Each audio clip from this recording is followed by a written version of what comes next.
Hello everyone, good morning. So papunta nga kami ngayon doon sa parents ni Julius dahil rest day ni Julius ngayon and gagala muna kami doon. After 1 hour siguro na biyahe yon, nakarating na din agad kami dito. Sobrang init nga ng panahon kaya hindi na ako nakapag-video habang nagbabiyahe kami. At pagdating nga namin dito, bumili na agad sila ng mauulam namin pang lunch kaya naman nagluluto na sila. Nagpaalam na nga din ako kay Julius na iinom kami ng friend ko. Ito kasi yung friend ko, asawa ng pinsan niya. Minsan lang kami nakakapag-banding kasi minsan lang din kami nakikita. And kakalipat lang nila ng bahay dito. Malapit lang din sa pinagstayhan ng parents ni Julius. Kaya naman nung gumala kami dito ay nakagala na rin siya kasi magkalapit lang talaga. And dahil minsan lang kami nakikita, gusto naming mag-inuman. Kaya naman nagpaalam ako kay Julius ng napaka-hard kasi hindi talaga siya papayag. Buti na lang nadala ng charm ko. Charis. Papayag naman kasi siya maiinom ako kapag nandyan talaga siya. May bata kasi kaya naman gusto niya yung secure talaga. Sinabihan ko na nga din siya na iinom kami ng umaga para kapag hapon makakapag-relax na kami kasi pabiyahe pa kami pa uwi. Kaya naman pumayag na din naman siya. Kaya nagpabili na agad ako kay Julius ng GSM para makapag-start na kaming uminom para hindi kami abutan ng hapon talaga para makapag-relax pa kami. Kaming tatlo nga nag-inuman ng friend ko kasama yung mama ni Julius kasi umiinom din yon. Pero 2 beses lang yata siya uminom pero yung unang inom niya puno yung baso kaya naman bawing-bawi rin kahit na 2 beses lang siya uminom. So kaming tatlo nga yun, sobrang ingay namin dyan, sobrang saya. Tawa ng tawa lang kami. Tapos yung mga boys dun sa likod nagluluto habang kami yung girls nag-iinuman, 'di ba? Ang saya.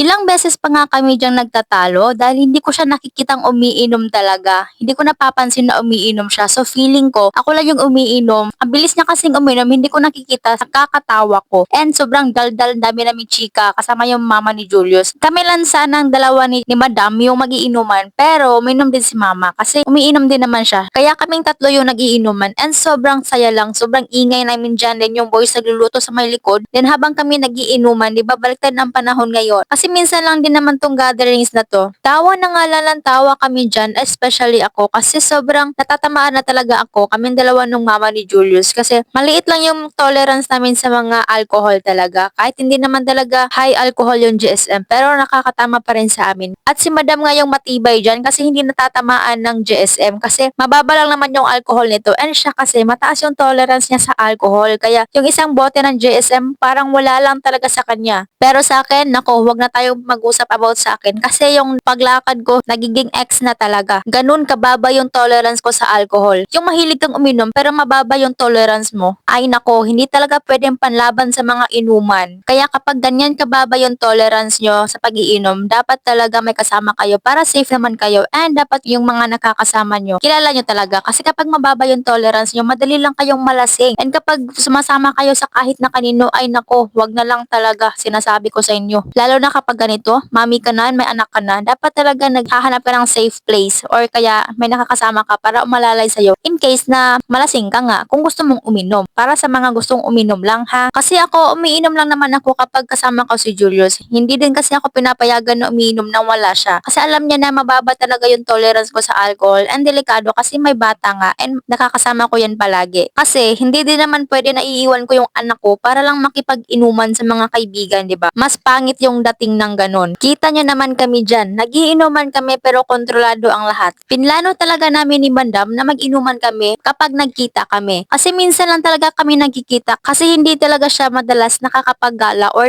nakikipag-banding sa amin. Kasi sobrang hirap magpaalam dun sa partner niya. Kasi nga 'di ba? Kapag may partner na, ganun talaga. Kailangan mo magpaalam muna sa kanila. Kaya kapag hindi ka pinayagan, ay wala tayong magagawa dyan. Kasi mas malala pa yan sa mga parents natin. Kung yung parents natin pwede natin takasan, pwes sila hindi. Iisipin mo yung consequences kapag ginawa mo or sinuway mo sila, 'di ba? Nandito nga kami sa likod ng bahay nila kasi papakita ni Julius yung mga tanim nila dito. And natapilok pa nga ako dyan pagpunta namin sa likod kaya sinabihan niya ako na nalasing ba daw ako. But the truth is, nalasing po talaga ako and first time kong maranasan yung parang maduduling ka and parang nahihilo ka. Sa GSM ko lang talaga to naranasan as in. Kaya no to GSM again. Nagpapahinga na nga ako dito and gustong gusto ko na talaga makatulog pero hindi talaga makatulog dahil ang iya na yan. Kita nyo naman, yan kasi inom-inom pa ng may anak na. Si madam nga ang nagbi-video na to kasi parang hindi naman siya natamaan talaga. Pero ako, umiidlip-idlip lang ako dyan. Mas nauna pang nakatulog si Julius sa akin. Parang siya yung lasing, 'di ba? Dapat ako yung magpapahinga pero ang nangyari, siya yung una nakatulog. Ang sarap na nga talagang matulog ng time na yan pero hindi makapag-focus sa pagtulog dahil kahit lasing ako, yung isip ko nandun pa rin sa anak ko and hindi ko naman pwedeng pabayaan na lang. Kaya naman sabog na sabog ang aura natin dyan kasi hindi makapagpahinga. Yan kasi inom ng inom pa. Pero minsan lang din naman to kaya gora na. Isang GSM nga lang yung nainom namin kanina and hindi na talaga kami nagdagdag kasi hindi nakakayanin ng bituka ko. Inabot na nga ng hapon and hindi talaga ako nakatulog kasi si Julius talaga yung natulog kaya hinayaan ko na lang din siya. And kusa din namang nawala yung kalasingan ko. Mga bandang 5 PM nga ay umuwi na din sila madam. Malapit lang naman din dito yung kanila pero parang uulan kasi. And kami naman ni Julius umuwi kami ng mga bandang 7 PM yata yun kasi nag-uusap-usap pa sila dito. Minsan lang din kasi makapunta si Julius dito sa parents niya kaya naman nag-uusap-usap muna sila ng mga kung ano-anong bagay. And that's it for today's video guys. Thanks for watching. See you again in my next video.